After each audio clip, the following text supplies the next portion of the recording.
Ito yung bagong solar natin na 615 watts mga boss.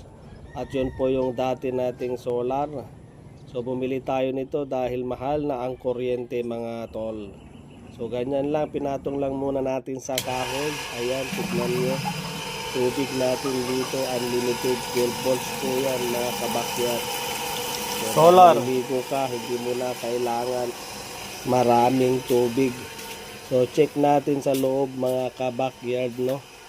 Makikita nyo dito yung ating battery.